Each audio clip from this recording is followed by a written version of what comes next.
ஃப்ரெஷ்ஷா சந்தோஷமா கேட்க ஆரம்பிச்சிருக்கீங்க புதிய எஃப்எம் இனியவை என்று with me Raji and Varun. காலை வணக்கம் ராஜி அவர்களே. என்ன சந்தோஷமாலாம் இருக்கீங்களா சொல்றீங்க? எஸ், ரொம்ப சந்தோஷமா தானே ஆரம்பிக்கணும் டே. ஏன்னா காலையிலே நம்ம வந்து உட்கார்ந்துருக்கோம். கண்டிப்பா நம்ம சந்தோஷமா இருந்தா தான் அந்த சந்தோஷம் மித்தவங்க கிட்ட பிரதிபலிக்கும், அவங்களும் சந்தோஷமா இருப்பாங்க. ஓகே, என்னென்னலாம் சொல்றீங்க. பட் நான் எப்போ சந்தோஷமா கம்ஃபர்டபுளா இருப்பேன் அப்படின்னு பாத்தீங்கன்னா, ஒரு தெரிஞ்ச விஷயத்தை பத்தி பேசும்போது தான். கொஞ்சம் தெரியாத விஷயம் வந்தா அப்படி நான் கொஞ்சம் கன்ஃபியூஸ் ஆயிடுவேன், என்னோட கண்ட்ரோல்லாம் கொஞ்சம் இழந்துருவேன் அப்படின்னு சொல்லலாம். ஓகே, ஸோ அதுக்கு முன்னாடி ஒரு இன்ட்ரோடக்ஷன் மாதிரி நம்மளே ஒரு கான்வர்சேஷன் வச்சுக்கலாம். உங்க வீட்ல நீங்க ஒரே பையனா வருண்? நான் தான் ஒரே பையன். ஓகே. உங்க வீட்ல அம்மா செல்லமா அப்பா செல்லமா? இந்த மாதிரி சீக்ரெட்ஸ்லாம், பர்சனல் சீக்ரெட்ஸ்லாம் நான் ரிவீல் பண்றதுல ஓகே, ரொம்ப மூலக்காரரா இருப்பீங்கன்னு நினைக்கிறேன். ஓகே, பரவாயில்ல. இந்த மாதிரியான கேள்விகள் வந்து பொதுவா ஒரு குழந்தை பார்த்தோம் அப்படின்னா நம்ம கேட்போம் இல்லையா? ஏன்னா நமக்கு டெம்ப்ட் ஆகும். உடனே வந்து அந்த குழந்தைகிட்ட கேட்கறது தான் ஃபர்ஸ்ட் கொஸ்டின் இதுவா தான் இருக்கும். அதுவும் அவங்க அம்மா அப்பா வச்சுக்கிட்டே நம்ம கேட்போம். அப்பதான் வந்து அவங்க அம்மா ஐயோ என்ன சொல்லும், ஐயோ என்ன சொல்லும், ஃப்ராங்கா பதில் சொல்றோம். ஆமா, இப்போ உள்ள குழந்தைங்க எல்லாம் ஃப்ராங்கா சொல்லும். இல்ல ரொம்ப சுட்டியா இருந்தாங்க அப்படின்னா எனக்கு 2 பேருமே 2 கண்ணு அப்படி எல்லாம் சொல்லுவாங்க. இந்த மாதிரி எல்லாம் நம்ம ஏன் பேசுறோம் அப்படின்னா, இன்னைக்கான டே அப்படி என்ன அப்படின்னா, ஒரு பேரண்டோட ரோல் எப்படி இருக்கணும் அப்படின்ட்டு நமக்கு ஒரு பெர்செப்ஷன் இருக்கும். நமக்கு ஒரு விஷயங்கள் வந்து நமக்கு ஏற்கனவே யோசிச்சு வச்சிருந்திருப்போம். இல்ல நம்ம அம்மா அப்பா பார்த்து தெரிஞ்சுக்கிட்ட விஷயங்கள் சிலதா இருக்கும். ஒரு ரோல் மாடலா இருப்பாங்க, இல்ல வந்து என் அப்பா வந்து இப்படி ஒரு பிளானிங்ல இருப்பாங்க, ஒரு 30 வருஷத்துக்கு அப்புறமா வந்து எப்படி இருக்கணும் அப்படின்ற ஒரு பிளானிங்ல இருப்பாங்க, அது எனக்கு பிடிக்கும். இல்ல என் அம்மா வந்து இந்த மாதிரியான ஒரு கேரக்டரிஸ்டிக்ஸோட இருப்பாங்க, எனக்கு அது ரொம்ப பிடிக்கும் அப்படின்ற விஷயங்கள்லாம் இருக்கும். நீங்க சொல்றத பார்த்தா வந்து அப்பா அம்மாவை பார்த்து ஒரு ரோல் மாடல் இல்லனா அவங்க தான் என்னோட வாழ்க்கையோட கைடு அந்த மாதிரி எடுத்துப்பாங்க குழந்தைங்க அப்படி சொல்றீங்களா? இந்த மாதிரியான ரோல்ஸ் தான் அவங்க ப்ளே பண்ணி நம்ம பார்த்திருப்போம். ஆனா இன்னைக்கு நம்ம எதை பத்தி பேச போறோம் அப்படின்னா, அவங்க லீடர்ஷிப் குவாலிட்டியை எந்த அளவுக்கு நல்லபடியா மெயின்டைன் பண்ணிக்கணும், அதை எந்த அளவுக்கு இம்ப்ரூவைஸ் பண்ணிக்கணும் அப்படின்ற விஷயத்தை தான் இன்னைக்கு நம்ம பேச போறோம். ஏன்னா பேரண்ட் லீடர்ஷிப் மந்த்கான விஷயங்கள் தான் இன்னைக்கு நம்ம பேச போறோம். அப்படி சொல்லிட்டீங்களா நீங்க? ஆனா நிறைய பேரண்ட்ஸ் வந்து நான் பேரண்டா இருக்கிறதே ரொம்ப கஷ்டமா இருக்கு, இல்லைனா கூட லீடர் வேற செய்யணுமா அப்படின்னு சொல்லிட்டு ரொம்ப யோசிச்சுட்டு இருப்பாங்க. ஒரே நேரத்தில் வந்து நிறைய வேலைகள்லாம் செய்யணும் அப்படின்னா வந்து கொஞ்சம் ஸ்ட்ரெஸ் இல்லாம மனசு கொஞ்சம் கிளியரா இருக்கணும். மனசு கிளியரா இருக்கணும்னா என்ன பண்ணணும்? உடலும் உள்ள பகுதியில் ஒரு முத்திரையோட பார்த்துட்டு வந்தாதான் கிளியரா இருக்கும். பார்த்துட்டு இருந்தலாம். புதியுகம் நேயர்களுக்கு வணக்கம். இன்று நாம் பார்க்க இருப்பது அபான முத்திரை. இந்த முத்திரையானது நம்மளுடைய நாளமில்லா சுரப்பிகளினுடைய கட்டுப்பாடுகளை சீர் செய்து அதனுடைய இயக்கத்தை சமநிலைப்படுத்தி அதன் மூலமாக நமக்கு உருவாகக்கூடிய நோய்களை முழுமையாக தீர்க்கக்கூடிய வல்லமை படைத்த ஒரு எளிய முத்திரை. இந்த முத்திரை செய்வதன் மூலமாக நமக்கு ஏற்படக்கூடிய நீரிழிவு என்ற சர்க்கரை நோய் மற்றும் வயிற்று உபாதைகள், மலம் சிறுநீர் சரியாக போகாத தன்மை, குடலில் வாயு, மலச்சிக்கல், மூலம் போன்ற பலவிதமான பிரச்சனைகளுக்கு எளிமையான முறையில் இந்த முத்திரை உபயோகமாக இருக்கும். இந்த முத்திரை எப்படி செய்கிறதுன்னு இப்போ பாருங்கள். உங்களுடைய கை விரல்களில் நடுவிரலும் மோதிர விரலும் பெருவிரலின் நுனியால் அப்படி லேசாக தொட்டு ஒரு வட்ட வடிவம் உருவாக்க வேண்டும். மற்ற 2 விரல்களையும் இப்படி நீட்டியிருக்க வேண்டும். 2 கைகளிலும் இந்த முத்திரை செய்யணும். இந்த முத்திரை வந்து குறைந்தது 20 நிமிடம், அதிகபட்சமாக 40 நிமிடம் வரைக்கும் செய்யலாம். கை விரல்களில் நடுவிரலும் மோதிர விரலும் பெருவிரலின் நுனியால் அப்படி லேசாக தொட்டு ஒரு வட்ட வடிவம் உருவாக்க வேண்டும். மற்ற 2 விரல்களையும் இப்படி நீட்டி வச்சுருக்கணும். 2 கைகளிலும் இந்த முத்திரை செய்யணும். குறைந்தது 20 நிமிடம் முதல் அதிகபட்சமாக 45 நிமிடம் வரை இந்த முத்திரை ஒரு தடவையில் செய்யலாம். நீண்ட நாள் மலச்சிக்கல் இருப்பவர்கள் தொடர்ந்து இந்த முத்திரையை செய்து கொண்டு வரும் பொழுது இதற்கான தீர்வு எளிமையாக கிடைக்கும்.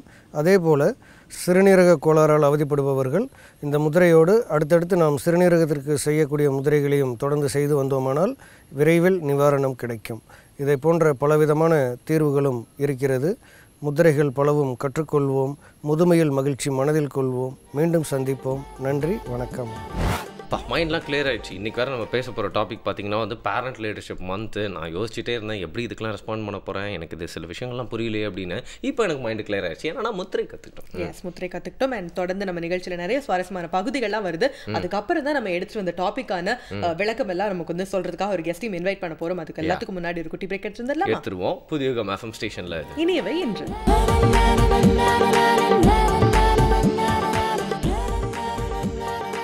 Welcome back. நீங்க கேட்டுட்டு இருக்கிறது புதிய எஃப்எம் இனியவை இன்று with me Raji and Varun. Varun ஒரு குட்டி பிரேக் எடுத்துட்டு வந்தாச்சு. இன்னைக்கான டாபிக்கான விளக்கத்தை வந்து நான் அப்புறமா சொல்றேன் அப்படின்னு சொன்னேன் இல்லையா? அதுக்கு முன்னாடி இப்ப அடுத்து என்ன பார்க்க போறோம் அப்படின்னா, சித்த மருத்துவம், சித்த வைத்தியம் பத்தி நம்ம பார்க்க போறோம். டெய்லி ஒரு பிரச்சனை எடுத்துட்டு வந்து இந்த பிரச்சனை எல்லாம் பிரச்சனையா பார்க்காதீங்க, இதுல என்னோட மருத்துவத்துல நிறைய விஷயங்கள் இருக்கு, தீர்வு பாருங்க அப்படின்னு சொல்லுவாங்க இல்லையா? இன்னைக்கு என்ன டாபிக் எடுத்துட்டு வந்திருக்கோம் அப்படின்னா, வயித்துல வந்து நமக்கு கிருமி இருந்துட்டு இருக்கும். ஏன் அப்படின்னா இன்னைக்கு நம்ம சாப்பிடுற ஃபுட் ஹேபிட்ஸ் அப்படி கண்ட இடத்துல சாப்பிடுறோம், சாப்பிடுறோம். ஏன்னா நமக்கு நேரம் இல்ல ஒண்ணு குக் கண்ட பண்றதுக்கான. டைம்ல சாப்பிடுறோம். எஸ், கண்ட நேரத்துல சாப்பிடுறோம், கண்ட இடத்துல கண்ட சாப்பிடுறோம். அளவுக்கு சாப்பிடுறோம். ஆமா, எதுவுமே ஒரு வரம்பே இல்லாம போயிட்டு இருக்கு. ஏன்னா வந்து நேரமின்மை அப்படின்னே சொல்லலாம். முக்கியமா ஒரே ஒரு பாயிண்ட்ல சொல்லணும் அப்படின்னா ஒரே கையை ஒரு கழுவாம காரணம். கூட சாப்பிடுறோம் சில நேரத்துல. எஸ், நிறைய விஷயங்கள் நம்ம வந்து டே கூட நம்ம பார்த்திருக்கோம் இல்லையா, ஹேண்ட் வாஷிங் டே கூட நம்ம வந்து பார்த்தோம். இந்த மாதிரியான விஷயங்கள் வந்து இந்த ஃபுட்ல கவனிக்காத விஷயங்கள்லாம் வந்து எதுல கொண்டு போய் முடியும் அப்படின்னா டைரக்டா நம்ம வயித்தை தான் வந்து அஃபெக்ட் பண்ணும் இல்லையா. இந்த வயித்துல வந்து உடனே கிருமி ஏதாவது அஃபெக்ட் பண்ணிடும். அது ஆரம்பிச்சது அப்படின்னா அது தொடர்ந்து ஒரு ஒரு விஷயமா நமக்கு வந்துட்டு இருக்கும். நீங்க சொல்றத பார்த்தா எனக்கு என்ன ஞாபகம் வருதுன்னா பாத்தீங்கன்னா ராஜி, நிறைய வாட்டி வந்து நம்ம வயிற்று வலிக்குதுன்னு சொல்லி பொய்யா வந்து லீவ் கேட்போம். அப்புறம் ஒரு நாள் உண்மையாவே வயிற்று வலி வந்தா யாருமே நம்பவே மாட்டாங்களே. Yes, very true. இந்த புலி வருது கதை மாதிரி ஆயிடும். ஆனா அந்த வயிற்று வலி அப்படின்றது ஒரு காமனான விஷயம். ஆனா அது எதுக்கு வருது அப்படின்றது தான் புரியவே புரியாது. அதுக்கு காரணமான கிருமி அதை அப்படியே அழிக்கிறது அப்படின்னு தான் சித்த வைத்தியர் அருண் சொல்ல போறாரு. பார்க்கலாம்.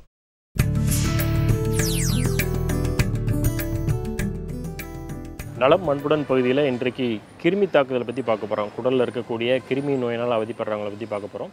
இந்த கிருமி அப்படிங்கிறது வந்து நார்மலாக நன்மை செய்யக்கூடிய கிருமிகள், தீமை செய்யக்கூடிய கிருமிகள் 2 விதமாக பிரிக்கலாம்.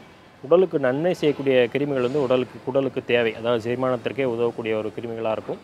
தீமை செய்யக்கூடிய கிருமிகள் வந்து அளவுக்கு அதிகமாகும் போது அது வெளியேற்றக்கூடிய நம்ம மருந்துகளையும் மருத்துவத்தையும் நம்ம எடுத்துக்கிட்டோம்னா பிரச்சனை இருக்காது. அதாவது அதிகப்படியான இனிப்பு சாப்பிட்றது, சுத்தமில்லாத குடிநீர் சாப்பிட்றது, செருப்பு இல்லாமல் வெளியில் நடக்கிறது, இதன் மூலமாக வந்து கிருமி தாக்குதல்னால வந்து நம்ம அவதிப்படலாம்.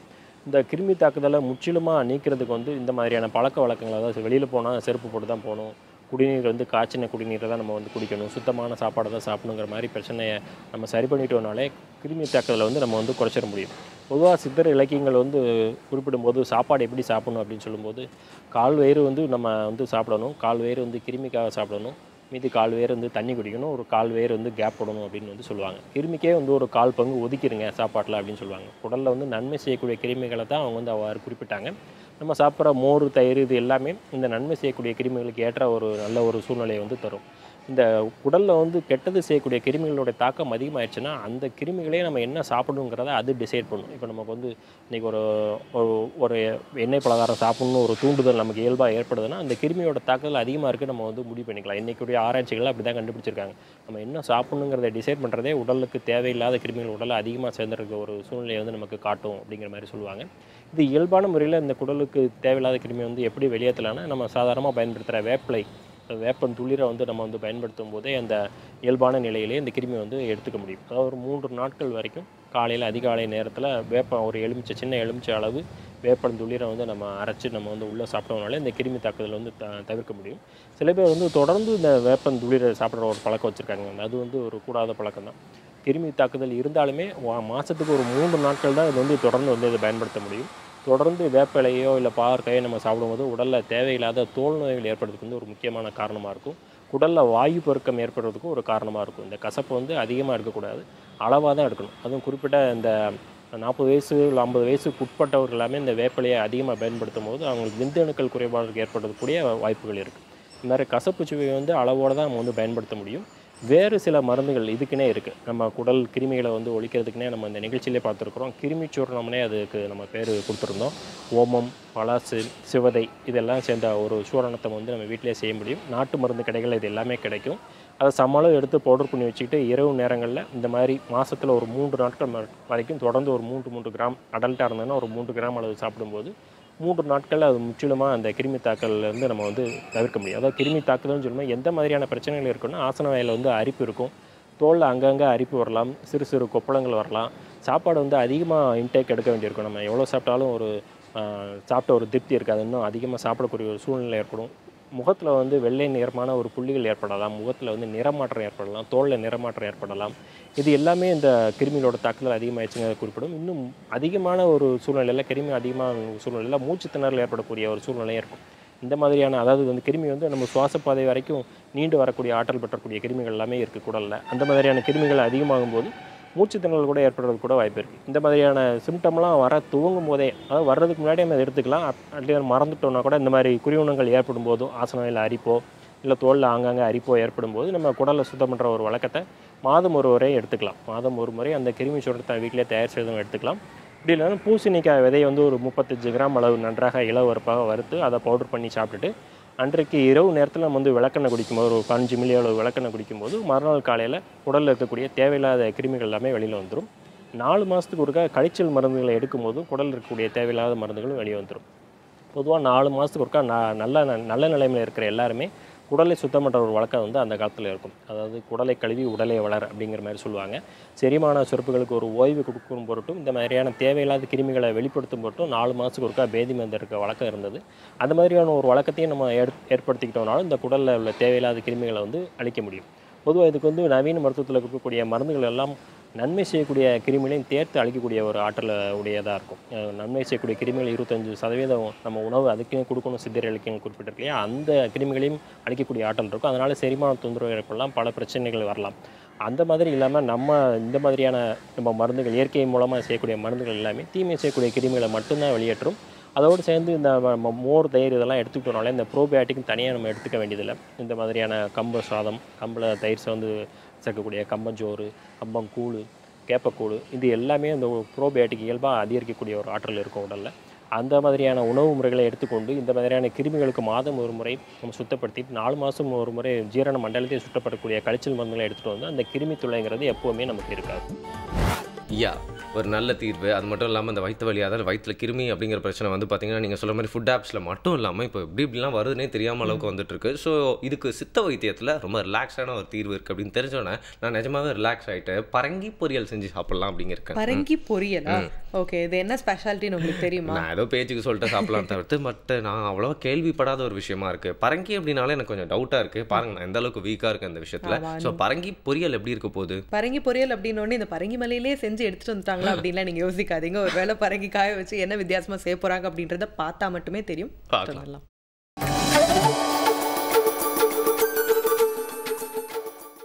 அனைவருக்கும் எனது காலை வணக்கம். இந்த பசுமை உணவுகள் நிகழ்ச்சிக்கு உங்களை வரவேற்பதில் மகிழ்ச்சி அடைகிறேன். இன்றைக்கி நம்ம செய்ய போகிற உணவு பரங்கிக்காய் பொரியல். இது எப்படி செய்யலாம் அப்படின்றதுக்கு முன்னாடி என்ன தேவைன்னு பார்க்கலாம். பொடியாக நறுக்கிய பரங்கிக்காய், கொத்தமல்லி, கருவேப்பிலை பொடியாக நறுக்கியது, பொட்டுக்கடலை பொடி, எலுமிச்சை சாறு, தேங்காய் துருவல், உப்பு, தேவையான அளவு மிளகு சீரக பொடி சுவைக்கு. இப்போ பரங்கிக்காயில் சேர்க்குறோம். முதல்ல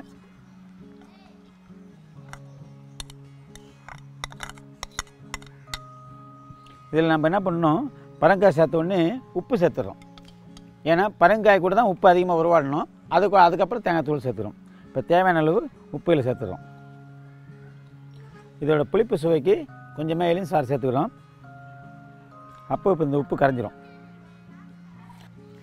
இது கூட தேங்காய் துருவல். இப்போ பரங்கிக்காய், தேங்காய் துருவல், எலுமிச்சம்பழம், உப்பு எல்லாத்தையும் சேர்த்து முதல்ல ஒன்றா கிளறிக்கிறோம். இதுக்கு காரத்துக்கு கொஞ்சம் மிளகு சீரக பொடி போட்டுக்கிறோம். இந்த காரம் வந்து ஒரு ஷார்ப்பான காரமாக இருக்கும். மிளகு சீரக பொடி ஷார்ப்பான காரமாக இருக்கும் இல்லையா, அது மட்டுப்படுத்துறதுக்கு கொஞ்சம் பொட்டுக்கடலை பொடி சுவை கேட்க, இந்த சுவைக்கும் காரத்தை மட்டுப்படுத்தும் கொஞ்சம் பொட்டுக்கடலை பொடி சேர்த்துக்கிறோம். இந்த பரங்கிக்காய் நீர் வகை காய்கறி சேர்ந்தது. இந்த தாது உப்புகள் பார்த்திங்கன்னா இதில் வந்து உடலை சுத்தம் பண்ணக்கூடிய தாது உப்புகள் அடங்கிய காய்கறி இது. இது கூட வந்து நம்ம தேங்காய் துருவல் சேர்க்கும்போது இது வந்து அந்த தேங்காய்ன்றது ஒரு பழக்கவை சேர்ந்தது. இந்த பரங்கிக்காயோட தாது உப்பையும் தேங்காயோட குளுக்கோஸையும் உடைச்சி நம்ம உடலுக்கு ஏற்ற வடிவத்தில் அது கொடுக்கும்போது நம்ம உடனடியாக ஆற்றல் பெருக்கும். உடம்புக்கு ரொம்ப நல்லது. இது வந்து ஜீரண சக்தியை பெருக்கும். இப்போ சுவையான பரங்கிக்காய் பொரியல் தயாராக இருக்குது. இது பெரியவங்க குழந்தைங்க எல்லாருக்குமே தரலாம். எந்த உணவோடையும் இது சேரக்கூடிய துணை உணவு. இது ரொம்ப நல்ல உணவு. இதை வந்து நம்ம பொரியலை வந்து சேலட் அப்படின்னு சொல்கிறோம் இல்லையா, அந்த வகையில் கூட இது வந்து நம்ம பேர் வச்சு சொல்லி சாப்பிட்லாம். இது சேலட் வகை சேர்ந்தது தான். பட் பொரியல் நம்ம தனியாக செய்யும்போது வீட்டில் சமைச்சு பொரியல்னு சொன்னால் தான் துணை உணவாக அதை பயன்படுத்துவாங்க. சேலடை வந்து துணை உணவாக பயன்படுத்துவாங்க, தனியாக சாப்பிடக்கூடிய உணவு நினச்சிவாங்க. இதை பொரியலாகவும் பயன்படுத்தலாம், சேலடாகவும் பயன்படுத்தலாம். ரொம்ப சுவையான உணவு. வேறு ஒரு நல்ல சுவையான உணவோட அடுத்த நிகழ்ச்சியை சந்திக்கலாம். நன்றி. ஓகே, வருண், இன்னைக்கான டேக்கும் இதுக்கும் ரிலேட் பண்ணும் அப்படின்னா பேரண்ட்ஸ் வந்து என்னெல்லாம் கடமை இருந்தாலும் கூட இந்த சாப்பாடை வந்து குழந்தைங்களுக்கு கரெக்டாக கொடுக்கணும் அப்படின்றதுல பரங்கி பொரியல்லாம் செஞ்சு கொடுக்கணும். ஆமாம், நல்ல நல்ல விஷயங்கள் எல்லாம் தேடி அதை இவ்வளோ கிரியேட்டிவாக இவ்வளோ டிஃப்ரெண்ட்டாக பார்க்குறதுக்கே ரொம்ப அப்பீலிங்காக அந்த குழந்தைங்களுக்கு கொடுத்தோம் அப்படின்னா கண்டிப்பாக வந்து அந்த குழந்தைங்க எடுத்துக்கும். நம்மளும் ஒரு குழந்தை தானே, நமக்கு பிரேக்ஃபாஸ்ட் டைம் வந்தாச்சு இல்லையா, யாரும் கொடுக்க மாட்டாங்க. நம்மளே பிரேக் எடுத்துக்கிட்டு ஏதாவது போயிட்டு வாங்கி சாப்பிட்டா தான் உண்டு. போயிட்டு டக்குன்னு ஏதாவது ஃப்ரெஷ் பண்ணிட்டு வந்துடும். புதிய FM ஸ்டேஷனில் இது இனியவை என்று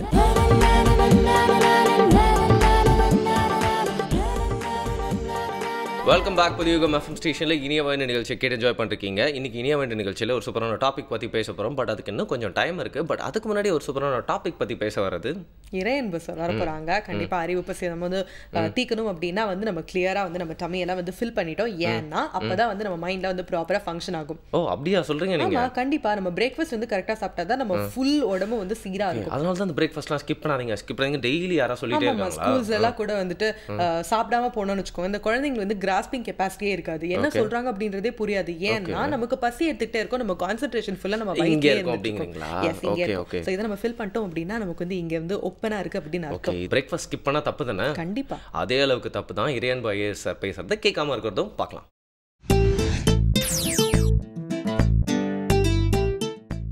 நம்ம எல்லாருக்குமே என்னென்னாக்க ஒரு 8 மணி நேரம் தூங்கினா தான் அது நல்ல தூக்கம் அப்படின்னு ஒரு எண்ணம்.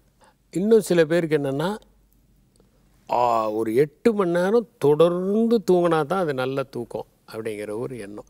இப்போ இந்த தூக்கங்கிறது எப்படி நிகழ்கிறது அப்படிங்கிறத பற்றி கொஞ்சம் புரிஞ்சுக்கிட்டோம்னா இந்த 8 மணி நேர தூக்கத்தை பற்றி புரிஞ்சுக்கலாம். முதல்ல இருந்தவுடனே மொத்தம் வந்து 5 ஸ்டேஜஸில் வந்து தூக்கம் நடக்குது. ஃபஸ்ட்டு எடுத்தோடனே என்னென்னா நம்ம படுத்தோடனே அது ஒரு சின்ன ஒரு கிறக்கம், ஒரு ட்ரௌசியாக இருக்கிறோம், தூங்கலை ஆனால் சுத்தமாக முழிச்சுக்கிட்டும் இல்லை, ரெண்டுக்கும் இடைப்பட்ட ஸ்டேஜில் இருக்கிறோம். இப்போ என்ன நடக்குது, எல்லாம் நம்மளை பற்றி என்ன பேசிக்கிறாங்கங்கிறதெல்லாம் நமக்கு தெரியுது. இது வந்து ஃபஸ்ட்டு ஸ்டேஜ். செகண்ட் ஸ்டேஜில் என்ன ஆகுதுன்னா ஓரளவுக்கு தூக்கத்தினுடைய பிடியில் இருக்கிறோம், ஆனால் விழிப்பில் இல்லை, கொஞ்சம் எழுப்புனா எழுந்திரிச்சிருவோம். ஆனால் நம்மளை சுற்றி பேசுகிறவங்களதெல்லாம் வந்து நம்ம அப்படியே காதில் கேட்டுக்கிட்டு நீங்கள் இதை சொன்னீங்கன்னெலாம் சொல்ல முடியாது. மூணாவது ஸ்டேஜில் வந்து என்னன்னாக்க விழிப்புணர்வை தாண்டி விழிக்காமல் கொஞ்சம் டீப்பாக தூங்க ஆரம்பிச்சிடுறோம். நாலாவது ஸ்டேஜில் மறுபடியும் நல்லா தூங்க ஆரம்பிச்சிடுறோம். இது 3 நாளும் டீப் ஸ்லீப்பில் இருக்கும். இப்போ மறுபடியும் 5வது ஸ்டேஜில் என்னென்னா 2வது ஸ்டேஜுக்கு போயிடுறோம். அந்த ஒரு மாதிரி லைட்டான தூக்கத்தில் ஆனால் முழுமையான விழிப்பில் இல்லாத ஒரு ஸ்டேஜுக்கு போகிறோம். இதுக்கு அடுத்தது என்னென்னா கனவு காண ஆரம்பிச்சிடுறோம். இந்த கண் இமைகள்லாம் இப்படி வேகமாக ரேப்பிட் ஐ மூமெண்ட்டுன்னு, நீங்கள் குழந்தைங்க வந்து கண் இமையெல்லாம் இப்படி வேகமாக அடிக்கும்போது இப்படி எழுப்புனீங்கன்னா அப்படி கனவு கண்ட மாதிரி ஒரு மாதிரி அதிர்ச்சியில் ஆகும். அது காரணம் என்னென்னா அது rapid eye movement, RAM stage அப்படின்னு சொல்லுவாங்க. அதுதான் வந்து இது. இந்த 5 ஸ்டேஜ்லேயும் தான் ஒருத்தருடைய தூக்கம் நடக்குது. இப்போ இந்த 8 மணி நேரம் தூங்கிறது அப்படிங்கிறது எப்படி உண்மையிலே 8 மணி நேரம்னா, இப்போ வந்து நாம் விழிச்சிருக்கிற நேரம் ரொம்ப அதிகம். இப்போ வந்து பார்த்திங்கன்னா நான் 10 மணி நேரம், 10 மணி வரைக்கும், 11 மணி வரைக்கும், 12 மணி வரைக்கும்லாம் நம்ம விழிச்சிக்கிட்டு இருக்கோம். காரணம் லைட்ஸ், ஆர்டிஃபிஷியல் லைட்ஸ். ஒரு காலத்தில் வந்து 6 மணிக்கெலாம் வந்து உலகம் இருண்டுரும். கிராமத்துலலாம் பார்த்திங்கன்னா நான் இப்போ கூட வந்து இந்த மலைவாழ் கிராமங்களுக்கெல்லாம் போனீங்கன்னா ஒரு 7 மணிக்கே வந்து உங்களுக்கு தூக்கம் வர மாதிரி ஆயிடும். ஏன்னா அப்படியே இருண்டு போய் கிடக்கும். இருட்டுக்கும் தூக்கத்துக்கும் வந்து ஒரு தொடர்பு இருக்குது. முற்றிலும் இருட்டாக இருந்துச்சுன்னா, முற்றிலும் குளிராக இருந்துச்சுன்னா தூக்கம் வர மாதிரி ஒரு ஃபீலிங் ஏற்படும். ஆனால் இப்போ வெளிச்சம், எங்கே பார்த்தாலும் வெளிச்சம், ஆர்டிஃபிஷியலான வெளிச்சம். கிரிக்கெட் மேட்ச்சே நைட்டு வந்து ஆர்டிஃபிஷியலான வெளிச்சத்தில் தானே நடக்குது. அது மாதிரி ஒரு விஷயம். இப்போ 11 மணி 12 மணிக்கு படுக்கிறவங்க 8 மணி நேரம் தொடர்ந்து தூங்கினா தான் ஆரோக்கியமான தூக்கம் அப்படிங்கிற ஒரு நினைப்பு நமக்கு இருக்குது. இந்த சைக்காலஜிஸ்ட் வந்து தாமஸ் வெர் அப்படிங்கிறவர் 1990 அவர் ஒரு ரிசர்ச் தூக்கத்தை பற்றி பண்ணார். தூக்கத்தை பற்றி பண்ணவர் அவர் விழிச்சிக்கிட்டு இருந்து பண்ணார். அவர் தூக்கத்தை பற்றி பண்ணுறவங்களே தூங்கிடக்கூடாது பாருங்கள், அவர் மற்றவங்கள தூங்க வச்சு பண்ணார். அவர் என்ன சொன்னார்னா 8 மணி நேரம் தொடர்ந்து யாராலையுமே தூங்க முடியாது. ஒரு 4 மணி நேரம் தொடர்ந்து நல்லா தூங்க முடியும். அதுக்கப்புறம் நிச்சயமாக வந்து தூக்கம் பிரேக் ஆகும். அப்போ என்ன பண்ணலான்னா நீங்கள் வந்து எதையாவது படிக்கலாம், உட்காந்துருக்கலாம், அல்லது ஒரு மியூசிக் கேட்கலாம், அல்லது கொஞ்சம் நேரம் எதையாவது சிந்தனை பண்ணிகிட்டு இருக்கலாம், எதையாவது பற்றி யோசிச்சுக்கிட்டு இருக்கலாம், அப்புறம் நீங்கள் தூங்கலாம். இப்போ இந்த 4 மணி நேரம் நிறைய பேர் கேட்டிங்கன்னா ஒரு 4 மணி நேரம் நல்லா தூங்கினேன், அதுக்கப்புறம் கொஞ்சம் தூக்கம் டிஸ்டர்ப் ஆகிடுச்சு. இது நார்மலான விஷயம். இதுதான் நிறைய பேருக்கு நடக்கிறது. நிறைய பேருக்கு 4 மணி நேரம் தான் டீப்பாக தூங்க முடியும். அதுக்கப்புறம் ஒரு சின்ன ஒரு பிரேக் வரும். இந்த பிரேக்கில் வந்து சில பேர் என்னென்னா கவிதை எழுதுவாங்க, கதை எழுதுவாங்க, போய் உட்காந்து மெடிடேட் பண்ணுவாங்க, ப்ரேயர் பண்ணுவாங்க, அல்லது போய் ஏதாவது சாப்பிட்டு வந்து படுப்பாங்க. இது ஒரு சாதாரணமான விஷயம். அதனால் இந்த மித்து இருக்குது பாருங்கள், 8 மணி நேரம் தொடர்ந்து தூங்கினா தான் அது நல்ல தூக்கம். நிறைய பேருக்கு அந்த இது இருக்குது. யாரை கேட்டாலும் நான் சரியாக தூங்கவே இல்லைங்க, 4 மணி நேரம் தூங்கியிருப்பேங்க, ஒரு 3 மணிக்கு முழிப்பு வந்தது, அதுக்கப்புறம் தூங்கவே இல்லை அப்படிம்பாங்க. ஆனால் 7 மணிக்கு தான் பெட்டை விட்டு எழுந்திரிச்சிருப்பாங்க. அப்போ என்ன 3 மணிலேருந்து 7 மணி வரைக்கும் என்ன ரிசர்ச்சாக பண்ணிக்கிட்டு இருந்தாங்க தாமஸ் வேர் மாதிரி? கொஞ்சம் நேரம் கழித்து தூங்கியிருக்காங்க, ஆனால் அவங்களுக்கு திருப்தி ஏற்படலை. ஏன்னா இது வந்து ஒரு திருப்திங்கிறது வந்து நாமளாக உண்டாக்கிக்கிறது தான். இப்போ சில பேர் வேக வச்ச ஃபுட்டை சாப்பிட்டா தான் அவங்களுக்கு திருப்திமாங்க. அவங்ககிட்ட வந்து ஃப்ரூட்ஸு, வெஜிடபிள்ஸ், சாலட்ஸு கொடுத்திங்கன்னா வயிறு நிரம்ப கூட வயிறு நிரம்பினுச்சு, ஆனால் ஒரு சாட்டிஸ்ஃபேக்ஷன் இல்லை. ஏன்னா அவங்க வந்து அந்த சமைச்ச உணவுக்கு பழகிட்டாங்க. அதனால் 8 மணி நேரம் தொடர்ந்து தூங்கணுங்கிறது தேவையில்லை. 4 மணி நேரம் டீப் ஸ்லீப்புக்கு அப்புறம் கொஞ்சம் பிரேக் இருந்தாலும் அதுக்கப்புறமேலு கொஞ்சம் நேரம் தூங்கி நம்மளை ஃப்ரெஷ் பண்ணிக்க முடியும். அதில் தொடர்ந்து 8 மணி நேரம் நான் தூங்கலைங்கிறதுக்காக யாரும் வருத்தப்பட்டுட்டு தூக்க மாத்திரை போட்டு கஷ்டப்பட வேண்டிய அவசியம் இல்லை. நன்றி, வணக்கம்.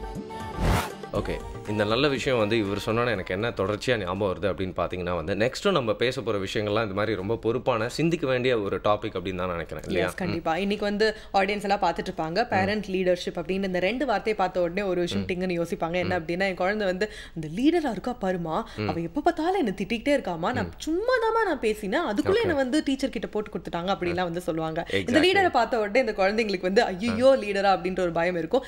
என்ன போய் லீடராக இருக்க சொன்னால் சும்மாவே என்னை பார்த்து பயப்படுறா, நான் லீடரா வேற இருக்க சொல்றீங்களா அப்படின்னு சொல்லிட்டு யோசிச்சுட்டு இருப்பாங்க. ஆனா லீடரா இருக்கிறது வந்து ஸ்ட்ரிக்டான விஷயம் கிடையாது, அது மட்டும் கிடையாது. அதுல என்ன கவனிக்க வேண்டிய விஷயம் இருக்கு, என்ன சுவாரஸ்யமான விஷயம் இருக்கு அப்படின்றத சொல்றதுக்காக ஒரு கெஸ்ட் வந்துகிட்டே இருக்காங்க. அதுக்கு முன்னாடி ஒரு குட்டி பிரேக் போயிட்டு வந்துடலாம். ஏன்னா நமக்கு நிறைய டவுட்ஸ் இருக்கு, அவங்களோட சேர்த்து அவங்கள சார்ந்து அவங்கள ரெப்ரசென்ட் பண்ணி நம்ம கேட்க போற கேள்விகள் நிறைய இருக்கு இல்லையா? அதுக்கு முன்னாடி ஒரு குட்டி பிரேக் போயிட்டு வந்துடலாம். இது உங்கள் புதிகம் எஃப்எம்மின் இனியவை என்று.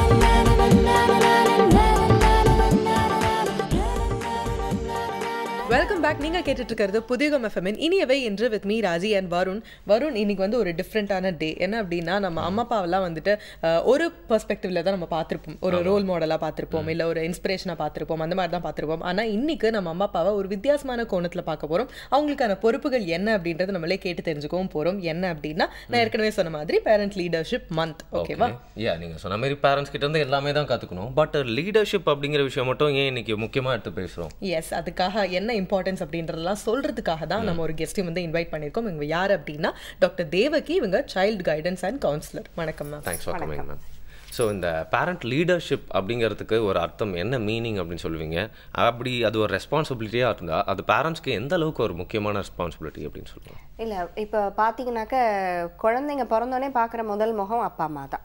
ஸோ அவங்களுக்கு முதல் உலகமும் அப்பா அம்மா தான். அதுக்கப்புறம் தான் ஸ்கூலிங், அப்புறம் சொசைட்டி எல்லாமே. ஸோ குழந்தைங்க எதை கற்றுக்கிட்டாலும் பேரண்ட்ஸ் கிட்டேருந்து தான் கற்றுப்பாங்க. பேரண்ட்ஸ் தான் அவங்களுடைய ஃபஸ்ட்டு டீச்சர், ரோல் மாடல் எல்லாமே. ஸோ வந்து பேரண்ட்ஸ் வந்து அவங்க அந்த ஆசிரியர் குணம் அவங்களுக்கு இருக்க வேண்டியது ஏன் நான் முக்கியமாக சொல்கிறேன்னாக்க, only when you have that quality, ஒரு லீடராக இருந்தால் தான் ஒரு குரூப்பை நீங்கள் கைட் பண்ண முடியும். ஸோ அந்த லீடர்ஷிப், அதாவது நீங்கள் ஒரு ரொம்ப ஸ்ட்ரிக்டான லீடராக இருக்க வேண்டாம் ஒரு பேரண்ட்டாக, பட் ஒரு அந்த லீடர்ஷிப் குவாலிட்டியை வச்சுட்டு உங்கள் குழந்தைக்கு நீங்கள் எல்லாமே சொல்லித்தரலாம், உங்கள் குழந்தைய நல்ல வழிகளில் நீங்கள் நடத்தலாம். அதுக்காக தான் பேரண்ட் வந்து ஒரு லீடராக இருக்கிறது ரொம்ப அவசியம்னு நாங்கள் சொல்கிறோம். அண்ட் நீங்கள் வந்து நிறையா பேரண்ட்ஸை வந்து சந்திக்கிறீங்க. ஸோ தட் உங்களுக்கு வந்து அது ஒரு கலெக்டிவ் எக்ஸ்பீரியன்ஸ் அப்படின்னு சொல்லலாம். எல்லாரை பற்றியும் வந்து பார்த்து எல்லா மாதிரியான பிரச்சனைகளையும் வந்து உங்களுக்கு அதை பற்றி பேசி கொஞ்சம் எக்ஸ்பீரியன்ஸ் இருக்குது. பட் பேரண்ட்ஸ் அப்படிங்கிறவங்க வந்து அவங்களோட குழந்தைங்களோட நலனுக்காக இன்னொரு பேரண்ட்ஸ் கூட வந்து தொடர்பில் இருக்கிறது, அதாவது ஒரு நெட்வொர்க்காக இருக்கிறது அப்படிங்கிறத மேலை நாடுகள்லாம் பண்ணிகிட்டு இருக்காங்க. பட் நம்ம ஊரில், நம்ம நாட்டில் எந்த அளவுக்கு அது சாத்தியம், அது வந்து என்ன நன்மையை கொடுக்கும் அப்படின்னு சொல்லுங்கள்? மேலை நாடுகளில் பார்த்தீங்கன்னாக்கா ஒரு ஆர்கனைசேஷன் எடுத்துக்கிட்டிங்கன்னா கூட அந்த ஆர்கனைசேஷனில் ஒரு குரூப் ஆஃப் பீப்புள் இருப்பாங்க. அந்த குரூப் ஆஃப் பீப்புளுக்கு ஒரு லீடர் இருப்பாங்க. அந்த லீடர் வந்து சில குவாலிட்டிஸை இந்த மக்களுக்கு சொல்லி கொடுத்துட்ருப்பாங்க. இப்போ அந்த 40-50 பேரில் இருக்கும்போது அதில் ஒரு 30 பேர் கூட அன்மேரிடாக இருக்கலாம், 20 பேர் மேரிடாக இருக்கலாம். இப்போ அந்த அன்மேரிட் பீப்புள் வந்து அந்த லீடர்ஷிப் குவாலிட்டிஸை அந்த அந்த ஹெச்ஆரோ அந்த ஹெட்டுக்கிட்டேருந்து கற்றுக்கும் போது தே பிகம் இஃபெக்டிவ் பேரண்ட்ஸ். அவங்களே சொல்கிறாங்க, இந்த குவாலிட்டிஸை நான் என் லீடர்கிட்ட கற்றுக்கும் போது எனக்கு பேரண்டிங்க்கு அது ரொம்ப யூஸ்ஃபுல்லாக இருந்தது. இது இப்போ பேரண்ட்ஸாக இருக்காங்க பாரு, ஒரு 20 பேர் பேரண்ட்ஸாக இருக்காங்க பார்த்தீங்களா, அவங்களோட பேரண்டிங் ஸ்டைல் மாற்றுறதுக்கு ரொம்ப உதவியாக இருந்திருக்கு. பட் நம்ம நாடில் இன்னும் அதை ஆரம்பிக்கல. ரொம்ப ஃபியூ நெட்வொர்க்ஸ் தான் இருக்குது பேரண்டிங்க்குன்னு பார்த்தீங்கன்னாக்க. ஆரம்பித்தா ரொம்பவே நல்லாயிருக்கும். ஏன்னா ஒரு பேரண்ட்டுக்கும் ஒரு எக்ஸ்பீரியன்ஸ் இருக்கும் ஒரு குழந்தைகிட்ட. இப்போ ஒரு பேரண்ட்டுக்கு வந்து ஒரு குழந்தை அடம் பண்ணுது, அதை டேக்கிள் பண்ண தெரியாமல் இருக்கலாம். ஆனால் இன்னொரு பேரண்ட் பார்த்தீங்கன்னா அதை ரொம்ப நல்லா டேக்கிள் பண்ணுவாங்க. ஸோ அவங்க இந்த பேரண்ட்டுக்கு நீ இப்படி செஞ்சு பாரு அப்படின்னு ஒரு 4-5 ஸ்ட்ராட்டஜிஸ் கொடுக்கலாம். So you learn from one parent. ஏன்னா இப்போ எல்லாமே நியூக்ளியர் ஃபேமிலி, ஜாயிண்ட். அப்போல்லாம் தாத்தா பாட்டி சொல்லி கொடுத்தாங்க. அது ஒரு பரம்பரையாக ஒரு வழியாக நம்மளோட ஃபேமிலிக்குன்னு ஒரு கல்ச்சர், ஒரு ஸ்டைல் இருக்கும். இந்த மாதிரி பண்ணணும், அந்த மாதிரி பண்ணணும்னு ஒரு ஸ்டைல் இருந்தது. இப்போ அது கிடையாது. ஏன்னா எல்லாமே நியூக்ளியர் ஃபேமிலி. ஸோ அப்படி இருக்கும்போது சில பேரண்ட்ஸ் ரொம்ப தடுமாறுவாங்க, அட்வைஸ் கேட்பாங்க. ஸோ அப்போ என்ன பண்ணலாம், நீங்களே உங்களுக்குள்ள இப்போ பார்த்தீங்கன்னா ஒரு 2 வயசு குழந்தைங்க இருக்கிற ஒரு பேரண்ட்ஸ் ஒரு நெட்வொர்க் பண்ணலாம். 10 வயசுள்ள அடலசன்ட் சில்ட்ரன் உள்ள ஒரு பேரண்ட்ஸ் ஒரு நெட்வொர்க் வச்சுக்கலாம். சில அடலசன்ட் சில்ட்ரன் பார்த்தீங்கன்னா ஒரு அம்மா ஃபோன் பண்ணி இன்னொரு அம்மாவுக்கு என்னை மதிக்கவே மாட்டேங்கிறேன். ஏன்னா அடலசன்ட் ஸ்டேஜ் வந்து ரிபல்லியஸ் ஸ்டேஜ், எனக்கு எல்லாம் தெரியும் அப்படிங்கிற அந்த ஒரு ஸ்டேஜ். அப்படி இருக்கும்போது அந்த ஒரு பேரண்ட் வந்து இன்னொரு பேரண்ட் இல்லை அவன் நான் சொல்கிற பேச்சு கேட்க மாட்டேங்கிறான், ஏற்று பேசுகிறான், கண்டுக்காமல் விட்டுடு, அது அந்த வயசு, அது அப்படி தான் இருக்கும் அப்படின்னு அந்த இன்னொரு பேரண்ட். ஏன்னா அவங்க அந்த ஸ்ட்ராட்டஜியை யூஸ் பண்ணி பார்த்துருப்பாங்க. நீ என்ன வேணா கற்று, நான் இப்படி தான் இருப்பேன் அப்படிங்கிற மாதிரி. அந்த பேரண்ட்ஸ் ரொம்ப மென்டலாக ஸ்ட்ராங்காக இருக்கணும். இந்த காலத்தில் பார்த்தீங்கன்னா பிள்ளைங்க தான் ரொம்ப மென்டலாக ஸ்ட்ராங்காக இருக்கிறாங்க. They take parents for granted. அங்கே தான் நமக்கு அடி வாங்குது. பேரண்ட்ஸ் என்ன நடந்தாலும் you should be strong. Unless குழந்தை கொஞ்சம் அக்ரெசிவாக ஆயிடுச்சுன்னா அப்போ கொஞ்சம் தெரப்பிஸ்டோட ஹெல்ப்பு, ப்ரொஃபஷனல்ஸோட ஹெல்ப்பு கொஞ்சம் தேவைப்படலாம். அக்ரெசிவாக இல்லாத சமயத்தில் மிரட்டி பார்க்குறாங்கன்னா ஒன்றை டேக்கிள் பண்ண எனக்கு தெரியும். பிகாஸ் எப்போவுமே பேரண்ட்ஸ் வந்து குழந்தைக்கு ஒரு விஷயம் என்ன சொல்லணும்னா, I am your boss, you are not my boss. But பாஸுங்கிறது வந்து பாசிட்டிவ் ரிலேஷன்ஷிப் தான். நான் வந்து உன்னை இந்த டார்கெட் பண்ண அந்த டார்கெட் பண்ணன்னு நான் சொல்ல போகிறதில்ல. I am a boss, I will tell you the rules and regulation is this, your duty is to follow. So parent வந்து சொல்லிக் கொடுக்கணும், குழந்தை வந்து கற்றுக் கொடுக்கணும். இதுதான் முறை. நீங்கள் சொல்கிறத பார்த்தீங்கன்னா வந்து நம்ம கண்ட்ரியில் ஃபாலோ பண்ணிட்டு இருக்க முறை அப்படின்னு கூட சொல்லலாம் இல்லையா? பேரண்ட்ஸ் தான் பாஸ் அப்படிங்கிறது. ஆமாம், சின்ன வயசில் கூட நம்ம ஃப்ரெண்ட்ஸ் எல்லாம் வந்து மீட் பண்ணும்போது இல்லை நமக்குன்னு ஒரு செட் ஆஃப் ஃப்ரெண்ட்ஸ் இருப்பாங்க. அப்போல்லாம் ரொம்ப லிமிட்டடாக தான் இருப்போம். இல்லை நம்மளாம் ஸ்கூல் படிச்சதில் ஒரு 2-3 ஃப்ரெண்ட்ஸ் தான் நமக்கு இருப்போம். அண்ட் அவங்க கூட நம்ம காண்டாக்டில் இருக்கும்போது நம்ம அம்மா அப்பாவும் வந்து ஆப்வியஸ்லி அவங்க கூட காண்டாக்டில் இருப்பாங்க. அப்போ வந்து நமக்கு ஒரு பயம் இருந்துகிட்டே இருக்கும். குறிப்பாக இந்த எக்ஸாம் டைம், ரிசல்ட்ஸ் டைம்லாம் வந்துட்டு நமக்கு மார்க்ஸ் முதல்ல கொடுத்துருவாங்க. ஆனால் அம்மா அப்பாவுக்கு ஒரு டவுட் இருக்கும், கொடுத்தாங்களா இல்லையா, இவையே நம்ம கிட்ட இன்னும் காமிக்கல அப்படின்னு டவுட் இருக்கும். உடனே வந்து அவங்க ஃபோன் பண்ணி உங்கள் பொண்ணுக்கு மார்க் வந்துருச்சா அப்படின்லாம் கேட்பாங்க. உடனே ஐயோ நம்மளை மாட்டி விட்டுருவாங்களோ அப்படின்ற பயம்லாம் இருக்கும். இது நம்ம சைட்ல இருந்தாலும் கூட பேரண்ட்ஸ்க்கு அது எந்த அளவுக்கு முக்கியம் அப்படின்றது தான் மேம் இப்போ சொல்லிட்டு இருக்காங்க. மேலை நாடுகள்ல இந்த பேரண்ட்ஸ் அசோசியேஷன் அப்படின்ற விஷயம் எந்த மாதிரி ஃபங்க்ஷன் ஆகுது, என்ன மாதிரியான விஷயங்கள் அங்கே இருக்கும்? மேலை நாடுகளில் பார்த்துட்டிங்கன்னா இப்போ ஒரு ஆர்கனைசேஷன் இல்லை ஒரு கம்பெனி இருக்குன்னு வச்சுக்கோங்க. இப்போ அந்த கம்பெனியில் வந்து வாரத்தில் ஒரு நாள், இது வந்து நிஜமாவே நடக்கிறது, ஒரு ஃப்ரைடேயோ இல்லை ஒரு தேர்ஸ்டேயோ 1 hour லேடிஸ் எல்லாம் தனியாக மீட் பண்ணுவாங்க, ஜென்ஸ் எல்லாம் தனியாக மீட் பண்ணுவாங்க, இல்லை லேடிஸும் ஜென்ஸும் சேர்ந்து மீட் பண்ணுவாங்க. அந்தந்த ஏஜ் குரூப், இப்போ அன்மேரிட் பீப்புள் இல்லை மேரிட் பீப்புள், குழந்தை வச்சுருக்கவங்க, இந்த மாதிரி ப்ரெக்னெண்ட்டாக இருக்கிறவங்க. ஸோ இப்போ என்ன ஆகும்னாக்க அந்த வந்து லேடிஸ் மீட் பண்ணும்போது நிட்டிங் பண்ணுவாங்க. நிட்டிங்னு இருக்கும், அது ஏதாவது க்ரியேட்டிவாக பண்ணிக்கிட்டே பேசுவாங்க. ஸோ க்ரியேட்டிவாக பண்ணிகிட்டே பேசும்போது இப்போ அங்கே வந்து ஒரு 50 வயசு லேடியும் இருப்பாங்க, 25 வயசு லேடியும் இருப்பாங்க. ஸோ இப்போ இந்த 25 வயசு லேடி அந்த 50 வயசு லேடிகிட்ட கேள்வி கேட்கலாம், எனக்கு இந்த மாதிரி ஒரு பிரச்சனை இருக்குது, இதை எப்படி பண்ணலாம், எப்படி சால்வ் பண்ணலாம் போது அவங்களுடைய எக்ஸ்பீரியன்ஸ் அவங்க சொல்லுவாங்க. அப்படி இருக்கும்போது இன்னொரு சேனல் ஓப்பன் ஆகும், இன்னொரு லேடி அவங்களுடைய எக்ஸ்பீரியன்ஸ் சொல்லுவாங்க. ஸோ இது வாரம் ஒரு முறை அல்லது 15 நாட்களுக்கு ஒரு முறை இப்படி ஒரு மீட்டிங் மேலை நாடுகளில் நடக்குது. இது வந்து இந்த மாதிரி ஆர்கனைசேஷன்லேயும் நடக்குது. தனியாக அவங்க சொந்த விருப்பத்தின் பேர், இப்போ நீங்கள் சொன்ன மாதிரி ஒரு 3 ஃப்ரெண்ட்ஸ் இருக்கோம், அந்த அப்பா அம்மா மீட் பண்ணுறது, அந்த மாதிரி ஒரு குரூப் ஆஃப் சில்ட்ரன், அந்த ஸ்கூலில் இருக்கிற சில்ட்ரனோ இல்லை ஒரு லைக் மைண்டட் சில்ட்ரனோட பேரண்ட்ஸ், இவங்கெல்லாம் சேர்ந்து ஒரு குரூப் ஃபார்ம் பண்ணி கெட் டுகெதர் வச்சுட்டு ஷேர் பண்ணுறது வந்து ரொம்ப காமனான ஒரு விஷயம் அங்கே. ஸோ வீட்டில் வளர்ந்தாச்சு, எல்லாம் கற்றுக்கிட்டாச்சு, அடுத்து ஸ்கூலுக்கு தானே போவாங்க. ஸோ ஸ்கூலில் பார்த்தீங்கன்னா வந்து இன்னும் கொஞ்சம் இம்பார்ட்டண்ட்டான விஷயமா இருக்குது. ஸ்கூலில் எந்த அளவுக்கு இந்த பேரண்ட் லீடர்ஷிப் அப்படிங்கிற விஷயத்தை வந்து வளர்க்க முடியும், அண்ட் எந்த அளவுக்கு அவங்களுக்கும் அந்த ரெஸ்பான்சிபிலிட்டி இருக்குது அப்படின்னு நீங்கள் நினைக்கிறீங்க? ஸ்கூலில் பார்த்தீங்கன்னா இது பண்ணுறது ரொம்ப நல்ல விஷயமா தான் இருக்கும். பட் அதில் கொஞ்சம் சிரமங்கள் இருக்குது. ஏன்னா ஸ்கூலுக்குன்னு ஒரு set of rules and regulations இருக்கும், அவங்களுக்குன்னு ஒரு ஃப்ரீடம், ஒரு நெட்வொர்க் இருக்கும். அதில் வந்து இப்போ அதான் சொல்லேன், ஒவ்வொரு ஃபேமிலி ட்ரெடிஷன்ஸ், ஒரு ஃபேமிலி பேரண்டிங் ஸ்டைல் இருக்கும். இப்போ ஒரு குழந்தை பார்த்தீங்கன்னா டெய்லி பொட்டு வச்சுட்டு விபூதி வச்சுட்டு வரும், அது அந்த ஃபேமிலியோட கஷ்டமாக இருக்கும். ஒரு குழந்தை ஜஸ்ட் ஜென்ரலாக அப்படி ட்ரெஸ் பண்ணிட்டு வரோம். ஸோ எல்லாமே அது வந்து ஒவ்வொரு குழந்தையும் வித்தியாசம் படுது அங்கே.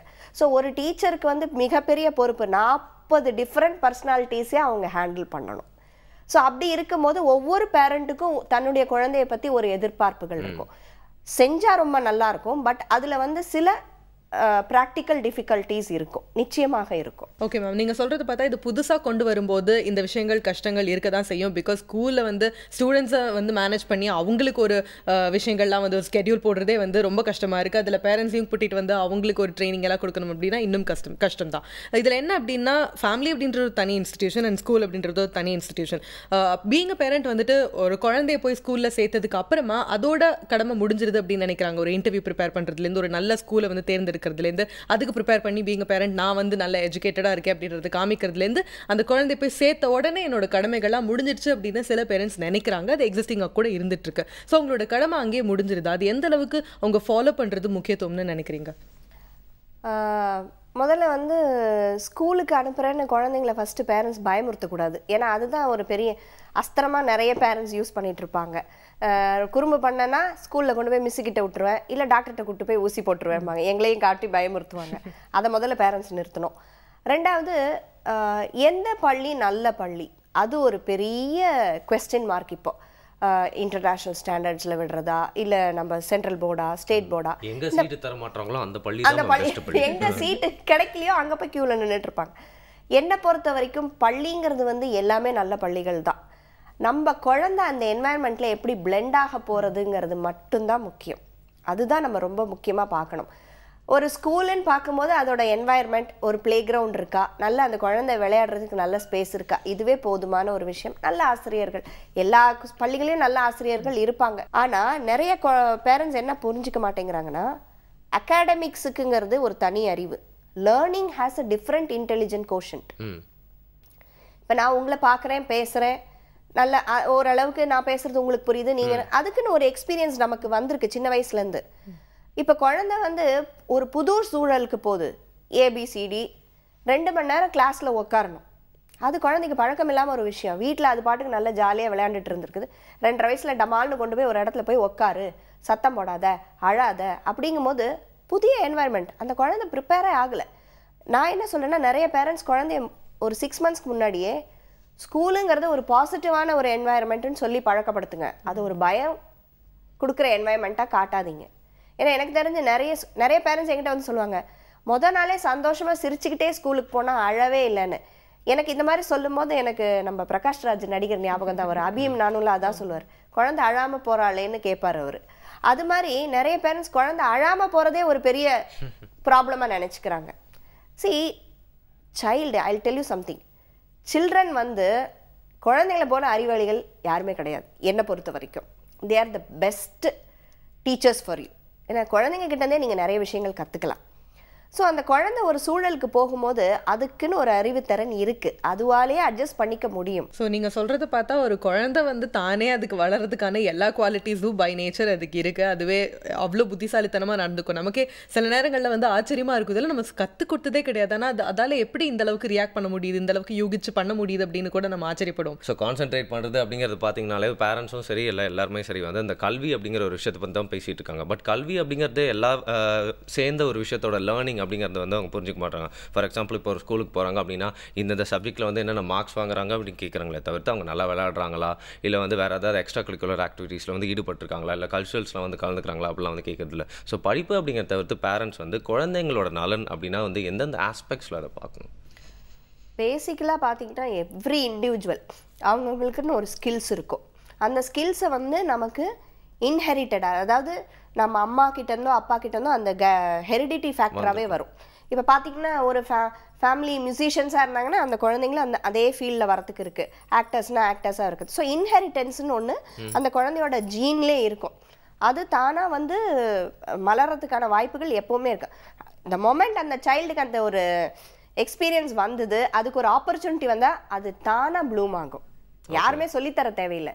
பார்த்தீங்கன்னா நம்ம குழந்தைய எப்படி பண்ணுது, நான் 5 வயசுல பண்ணதை என் குழந்தை 2 வயசுல பண்றான் அப்படின்னு அந்த ஃபாதரோ மதரோ யோசிப்பாங்க. ஆனா ஒரு குழந்தை வரைகிறதோ இல்லை ஒரு பொம்மை பண்ணுறதோ ஸ்கல்ப்டிங்கோ டான்ஸ் ஆடுறதோ, குழந்தை வந்து சில சமயம் பார்த்தீங்கன்னா சில பெண் குழந்தைகள் டிவியை பார்த்துட்டு அந்த டான்ஸ் ஆடும்போது தானும் ஆடும். அதுக்கும் இதில் ஒரு ஆர்வம். ஆடாத, பாடாத, படி. அதாவது புக்கு நாலேஜ் இதை தவிர்த்து உலகத்தில் பேசிக் ஸ்கில்ஸ் நிறைய இருக்குது. ஒரு இடத்துல போய் எப்படி பழகணும், ஒரு இடத்துல போய் எப்படி உட்காரணும், how to present your self in a situation, எப்படி வந்து மக்களை புரிஞ்சுக்கணும், அது எல்லாமே நம்ம சொல்லித்தரணும். அந்த குழந்தைக்குன்னு இயல்பாக இருக்கிற ஒரு டேலண்ட்ஸை டெவலப் பண்ணணும். படிப்பு மட்டும்தான் வாழ்க்கையில், படிப்போடு சேர்ந்து, அதாவது பக்கத்து வீட்டு குழந்தை கிட்டார் கற்றுக்கிட்டு நீயும் கிட்டார் கற்றுக்கோ, அது ரொம்ப தவறான ஒரு விஷயம். அந்த குழந்தைக்கு மியூசிக்கில் இன்ட்ரெஸ்ட் இல்லாமல் இருக்கலாம், கார்டனிங் பிடிச்சிருக்கலாம், எந்த நேரமும் தோட்டத்தில் எதையாவது ஒன்று பண்ணிகிட்டு இருக்கோம் மண்ணில், அதை நீங்கள் ஊக்குவீங்க.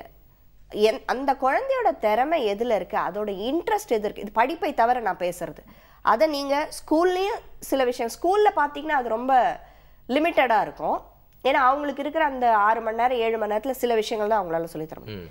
பட் பேரண்ட்ஸ் அதை தனியாக செய்யலாம். சாட்டர்டே சண்டேஸில் ஒரு 2 hours அதுக்கிட்ட டைம் ஒதுக்கலாம், அந்த குழந்தையோட இன்ட்ரெஸ்ட்டுக்கு அதை செய்யலாம். ஸோ வருண், ஒப்பீனியன் லீடர்ஸ் அப்படின்னு ஒரு விஷயம் கேள்விப்பட்டிருப்பீங்க. ஒரு சொசைட்டியில் வந்துட்டு எந்த மாதிரி ஒரு கம்யூனிகேஷன் ஃப்ளோ இருக்கணும் அப்படின்றலாம் கேள்விப்பட்டிருப்பீங்க. ஆனால் ஒரு பேரண்ட்ஸ் வந்து ஒரு லீடர்ஷிப் குவாலிட்டி எடுத்துக்கிட்டாங்க அப்படின்னா அதில் என்ன மாதிரியாக கரெக்டாக ஹேண்டில் பண்ணும் அப்படின்னு கரெக்டாக நமக்கு சொல்லிட்டு இருக்காங்க. தொடர்ந்து நிறைய கேள்விகள் இருக்கு இல்லையா?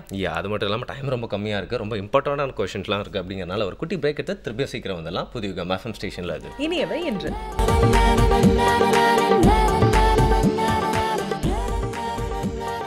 வெல்கம் பேக் புதியுகம் எஃப்எம் ஸ்டேஷனில் இனியாவை நிகழ்ச்சியை தொடர்ந்து கேட்டு என்ஜாய் பண்ணிருக்கீங்க. இந்த காலை வேளையில் இன்னைக்கு பேசிட்டு இருக்க டாபிக் என்ன அப்படின்னு பார்த்தீங்கன்னா பேரண்ட் லீடர்ஷிப் மந்த் அப்படின்னு ஒரு முக்கியமான விஷயத்தை பற்றி வந்து புரிஞ்சிட்டு இருக்கோம், பேசிட்டு இருக்கோம் அப்படின்னு சொல்லலாம் இல்லையா? நிறைய கேள்விகள் கூட இருக்கு. இன்னைக்கு டாக்டர் தேவிகி மேம் நமக்கு நிறைய விஷயங்கள் எக்ஸ்பிளைன் பண்ணிட்டு இருக்காங்க. நமக்கு இல்லையோ பேரண்ட்ஸ் வந்து பார்த்துட்டு எஸ் அவங்க வந்து நிறைய டவுட்ஸ்லாம் வந்து வச்சுட்டு இருப்பாங்கன்னு நினைக்கிறேன். அவங்க சார்பாக நம்ம நிறைய விஷயங்கள் கேட்கலாம், கேட்டு தெரிஞ்சுக்கலாம். மேம் இப்போ பார்த்தீங்க அப்படின்னா இந்த பேரண்ட்ஸ் அண்ட் ஸ்கூல்ஸ் அப்படின்னா ரெண்டு உலகமாக தான் வந்து ஒரு குழந்தை பார்க்கும். ஏன்னா வந்து ஸ்கூலுக்கு போகும்போது பயங்கரமாக ஒரு வித்தியாசமான ஒரு அட்மாஸ்பியர் இருக்கும்.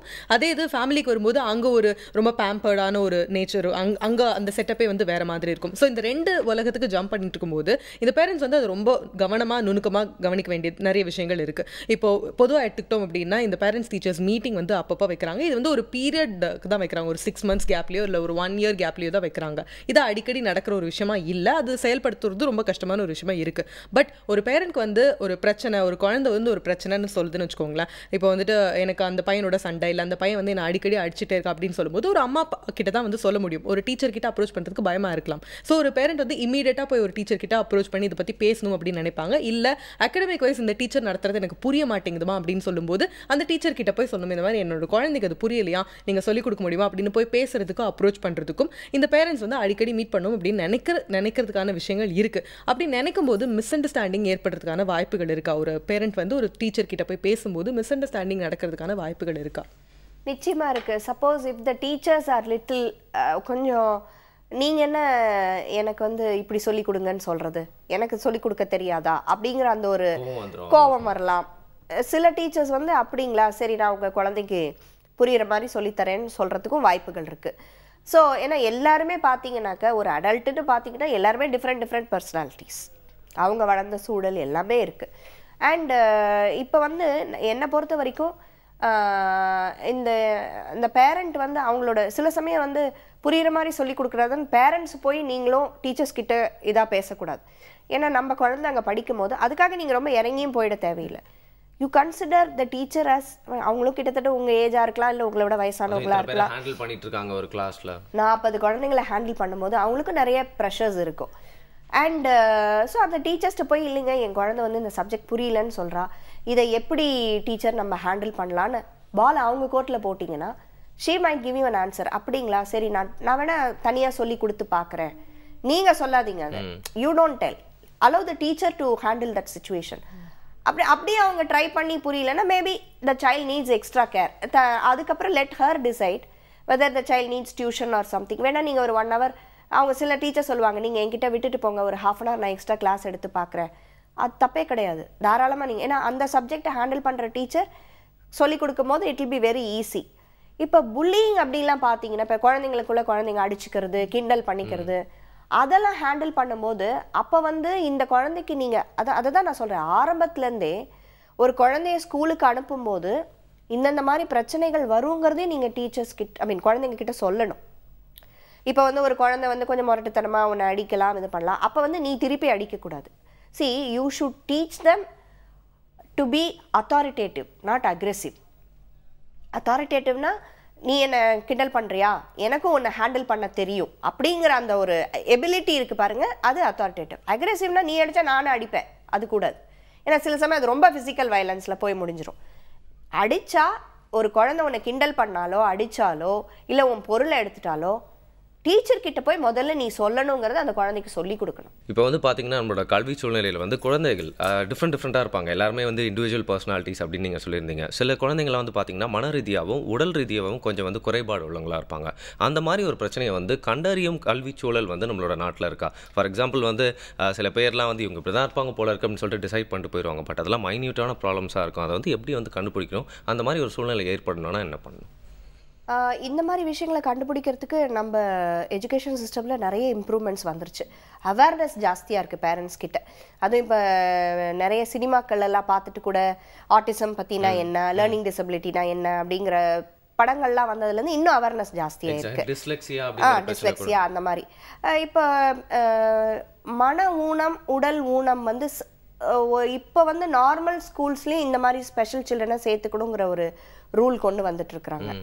ஸோ அந்த மாதிரி இருக்கும்போது மற்ற நார்மலாக நடக்கிற குழந்தைக்கும் நார்மலாக பேசுகிற குழந்தைக்கும் அந்த குழந்தை நடக்கலை பேசலை ஏன் அப்படின்ற ஒரு கேள்வி வரும். அப்போ பேரண்ட்ஸ் என்ன பண்ணணும்னாக்க, நார்மல் குழந்தைங்களோட பேரண்ட்ஸ் அந்த குழந்தைக்கு நீ தான் ஹெல்ப் பண்ணணும். ஷேரிங்கிற ஒரு விஷயம் இந்த காலகட்டத்தில் ரொம்ப கம்மி. இட்ஸ் அ மாரல் சயின்ஸுங்கிறது இப்போ இருக்கானே எனக்கு டவுட்டு தான். ஸோ அந்த ஷேரிங்கை வந்து இந்த அப்பா அம்மா அந்த அப்பா அம்மா கிட்ட சொல்லணும். நீ தான் அந்த குழந்தை, அவனால் குனிஞ்சு சாப்பாடு எடுத்து வைக்க முடியலன்னா நீ எடுத்து கொடு, நீ ஹெல்ப் பண்ணு அப்படின்னு நீங்கள் சொல்லணும். நீங்கள் தான் சொல்லித்தரணும். ஸோ இந்த மாதிரி இந்த கற்பதிலுக்கு இப்போ நீங்கள் சொன்னீங்களா டிஸ்லெக்ஸியா, லேர்னிங் டிசபிலிட்டிலாம், இது வந்து நம்ம படிக்கிறதுல ஒரு குறைபாடு, சின்ன குறைபாடு தான். இன்டெலிஜென்ஸ் நல்லாயிருக்கும், அறிவுத்திறன் நல்லாயிருக்கும். நீங்கள் பார்த்தீங்கன்னா ஒரு குழந்தை வந்து சரியாக படிக்கலைன்னு டீச்சர் கம்ப்ளைண்ட் பண்ணுவாங்க, அம்மாவும் வந்து ரொம்ப கோவப்படுவாங்க குழந்தைகிட்ட. எத்தனை வாட்டி சொல்லி கொடுத்தேன், சின்ன விஷயம். படிப்பதற்கு பேசிக்காக 2 விஷயங்கள் தேவை. ஒன்று விஷன், இன்னொன்று கேட்கணும். ஃபஸ்ட்டு இது ரெண்டும் நல்லா இருக்கணும். குழந்தை சிம்பிளாக சொல்லும், அதுக்கு லேர்னிங் டிசபிலிட்டி இருக்குது, டிஸ்லெக்ஸியா இருக்குன்னு பிராண்ட் பண்ணிடுவாங்க. சின்ன பிரச்சனையாக இருக்கும், குழந்தைக்கு பிளாக் போர்டு தெரியாது, கண்ணாடி போட்டால் சரியாயிடும். குழந்தைக்கு சின்னதாக லைட்டாக காது கேட்காது, டீச்சர் பேசுறது என் காது கேட்கல, ஏரிடிங்கை வச்சா சரியா போயிடும். இது 2 வச்சாலே கற்பதில் குறைபாடு, அதெல்லாம் ஒரு மண்ணாங்கட்டியும் கிடையாதுன்னு போயிடும். பட் நிறையாவே நிஜமாவே கற்பதில் குறைபாடு இருந்துன்னா அவங்களோட டீச்சிங் மெத்தட் கொஞ்சம் டிஃப்ரெண்ட்டாக இருக்கும். எனக்கு நீ இப்படி இந்த ஸ்டெப்ஸை நீ இப்படி சொல்லி கொடுக்கறது, நீ நார்மல் சைல்டு சொல்லி கொடுக்கறது என் மண்டையில் ஏறலை, எனக்கு கொஞ்சம் வேறு மாதிரி வித்தியாசமாக சொல்லிக் கொடு. அண்ட் ஸ்பெஷல் எஜுகேஷன், அதாவது சிறப்பு கல்வி சொல்கிறோம் இல்லைங்களா, அது ஒன்றுமே இல்லைங்க. அது ஒன்றும் பெரிய கம்பசூத்திரம் கிடையாது. Common sense, shear common sense. ஒரு வித்தியாசமான முறையில் இந்த குழந்தைக்கு புரிகிற மாதிரி. இப்போ நீங்கள் பார்த்தீங்கன்னா தாரே சமீர் மாதிரிலாம் அமீர் கான் வந்து கலர்ஸ் வச்சு சொல்லி தருவார். அந்த இந்த ஒரு வந்து ஒரு கிளேயில் வச்சு அதை தொட்டு, ஏன்னா நம்ம எதை கற்றுக்கிட்டாலும் நம்ம ஐம்புலன்களை கரெக்டாக யூஸ் பண்ணும்போது அந்த குழந்தை ரொம்ப அழகாக கற்றுக்கும். அண்ட் இந்த குழந்தைங்களுக்கு சொல்லி கொடுக்கும்போது 3 விஷயங்கள் ரொம்ப தேவை. மேம், இப்போ உங்களோட எக்ஸ்பீரியன்ஸ் பற்றி சொல்லுங்கள். இப்போ உங்கள் பையனுக்கு அது ஒரு ப்ராப்ளமாக இருந்துச்சு அப்படின்னா, அந்த ப்ராப்ளம் உங்கள் பையனுக்கு வந்துச்சு அப்படின்னா, நீங்கள் அந்த பையனுடைய ஃப்ரெண்ட்ஸ் கிட்ட அவங்களோட பேரண்ட்ஸ் கிட்ட வந்து அப்ரோச் பண்ணி அவங்க கிட்ட டிஸ்கஸ் பண்ணுறேன் அந்த மாதிரி பண்ணுவீங்களா? நிச்சயமா. என்னோட குழந்தைக்கு ஒரு ப்ராப்ளமே இருக்குது, அதனால தான் நான் இந்த சைல்டு கைடன்ஸ் அண்ட் கவுன்சிலிங் ஃபீல்டுக்கே நான் வந்தேன். என்னுடைய குழந்தைக்கு வந்து, என் குழந்தைக்கு இப்போ 20 வயசு ஆகுது. அவருக்கு வந்து சின்ன வயசுலேருந்து ஆட்டிசம்ங்கிறத ஒன்று நாங்கள் கண்டுபிடிச்சோம். இப்போ அவர் 2.5 வயசாக இருக்கும்போது ஆட்டிசம்னா எனக்கே என்னன்னு தெரியாது. அப்புறம் அப்போ நானும் ரொம்ப டிப்ரெஸ் ஆகிட்டேன், ரொம்ப மனசு உடஞ்சி போயிட்டேன். ஐயோ நம்ம குழந்தை, ஏன்னா நானும் டாக்டர், என் கணவர் டாக்டர், எங்கள் குழந்தைக்கு போய் இப்படியா அப்படின்ட்டு ரொம்ப கவலைப்பட்ட காலங்கள் அது. ஆனால் எனக்கு கவுன்சிலிங், எனக்கு டாக்டர்ஸ் அதை பற்றி கவுன்சிலிங் கொடுத்து அவங்க என்ன சொன்னாங்க, நீ ஒரு தாய் மட்டும் இல்லை, நீ ஒரு பொறுப்பான மருத்துவர், இந்த உலகத்துக்கு யூஆர் அ டாக்டர், உனக்கு அந்த கடமை இருக்குது. ஸோ உன் குழந்தைக்கு என்னென்ன பண்ணணுங்கிறத நீ கரெக்டாக பண்ணு. அப்போ நான் என்ன பண்ணேன்னாக்க, அப்போ என்னுடைய குடும்பம் எனக்கு ரொம்ப சப்போர்ட்டிவாக இருந்ததுனால என் குழந்தைய நான் எங்கள் பெற்றோர்கள்கிட்டையும் என் கணவர்கிட்டையும் விட்டுட்டு நான் இதை பற்றி போய் படிச்சுட்டு வந்தேன். இதை நான் போய் படிச்சுட்டு வந்து இப்போ மற்ற பேரண்ட்ஸ்க்கு நான் ஒரு பெரிய மோட்டிவேஷனல் ஃபேக்டராக இருக்கேன். தமிழ்நாடு மட்டுமல்ல, உலகம் முழுவதும் இருக்கிற ஆட்டிசம் அசோசியேஷனில் நான் மெம்பராக இருக்கேன். எனக்கு எத்தனையோ பேரண்ட்ஸ் அப்ராட்லேருந்து எனக்கு இமெயில் அனுப்பிச்சு என் குழந்தைக்கு இந்த ப்ராப்ளம் இருக்குது, அந்த ப்ராப்ளம் இருக்குது, இதை எப்படி நான் கரெக்ட் பண்ணணும் அப்படின்னு வந்து கேட்குறாங்க. ஸோ என்னுடைய அனுபவம், என் குழந்தைக்கிட்ட நான் அவனை எப்படி வளர்த்தேன். அவன் வந்து இப்போ +2 முடிச்சுட்டு மியூசிக் கற்றுக்கிறான். அவனுடைய துறை வந்து இசை. அவனோட துறையில் அவனை நான் வளர்த்துக்கணும். சின்ன சின்ன ப்ரோக்ராம்ஸ் கொடுத்துட்ருக்கான். அது அவனுக்கு ஊக்கம் கொடுக்குது. ஸோ அந்த குழந்தைக்கு, என் குழந்தைக்கு என்ன திறமை இருந்ததோ அதை நான் ஊக்குவிச்சேன். I got that. அவன் இப்போ கொஞ்சம் கொஞ்சமாக ஸ்டேஜில் பர்ஃபார்ம் பண்ணுற லெவலுக்கு வந்துட்டுருக்கிறான். இப்போ எங்களுடைய ஃபேமிலி ப்ரோக்ராம்ஸ், எங்களுடைய ஃப்ரெண்ட்ஸ் ப்ரோக்ராம்ஸ், இப்போ ஆட்டிசம்னு எடுத்துட்டிங்கன்னா அதுக்கான ப்ரோக்ராம்ஸ், அதிலெல்லாம் போய் அவர் பாட்டு பாடுறது, அது வந்து அவனுக்கு பெரிய கான்ஃபிடென்ஸ் கொடுக்குது. ஸோ அவனுடைய துறை மியூசிக். அவனை போய் நீ வேலைக்கு போ சம்பாரின்னு நான் சொல்ல முடியாது, ஏன்னா அது அவனுக்கு வரலை. அவனுக்கு எந்த ஸ்கில் வந்ததோ அதை நான் ஊக்குவிச்சேன். அது மாதிரி நீங்கள் இந்த மாதிரி ப்ராப்ளம்ஸ் இருக்குன்னு நினைக்கிற குழந்தைக்கும் கூட ஒரு அறிவுத்திறன் ஜாஸ்தியாக இருக்கும். இப்போ பார்த்தீங்கன்னா பார்வை இல்லாதவங்க கேட்டு படிப்பாங்க, பார்க்குறவங்க காது கேட்காதவங்க பார்ப்பாங்க, வாய் அசைவில் கற்றுக்குவாங்க. ஸோ அவங்களுக்குன்னு ஒரு திறமை இருக்குது. அந்த திறமையை நீங்கள் ஊக்குவிக்கணும். ஸோ இப்போ நான் என்ன பண்ணுறேன், இப்போ என் குழந்தைய நான் வளர்த்துட்டேன், ஆளாக்கிட்டேன், அவனுக்கு 20 வயசு ஆகிடுச்சு. ஸோ இப்போ I am going to a social responsibility.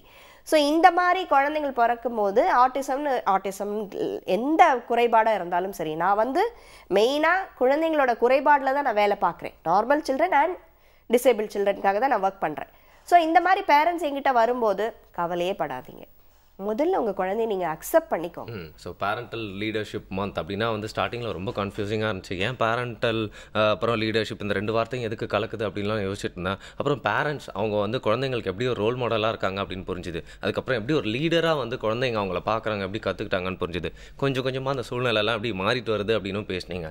அது மட்டும் இல்லாமல் கடைசியில் பேரண்ட்ஸ் அப்படின்னா பார்த்தீங்கன்னா குழந்தைங்களுக்கு மட்டும் ரோல் மாடல் இல்லை, ஒரு பேரண்ட்டாக வந்து மற்ற எல்லா பேரண்ட்ஸ்க்கும் ஒரு ரோல் மாடலாக இருக்கலாம் அப்படிங்கிற மாதிரி நிறைய விஷயங்கள் எங்களுக்கு புரிய வச்சிங்க அப்படின்னு சொல்லலாம். Yes, thank you so much ma'am. இன்றைக்கி எங்கள் கூட இந்த லீடர்ஷிப் குவாலிட்டிஸ் எந்த அளவுக்கு முக்கியம், எத்தனை குவாலிட்டிஸ் நம்ம ஒரு பேரண்ட் கிட்ட இருந்தாலும் கூட இந்த பர்டிகுலர் குவாலிட்டி எதுக்காக முக்கியம், எந்த அளவுக்கு முக்கியம் அப்படின்னு நீங்கள் சொன்னதுக்கு ரொம்ப ரொம்ப ரொம்ப thank you so much for your time. நன்றி. அண்ட் இதே மாதிரி வாழ்க்கையில் மற்ற விஷயங்கள்லாம் கூட, அது நல்ல விஷயங்கள் கற்றுக்கணும் அப்படின்னா வந்து ஒரு குட்டி இடைவேளைக்கு அப்புறம் வந்து பார்க்கலாம். புதிய எஃப்எம் ஸ்டேஷனில் இது இனியவை என்று.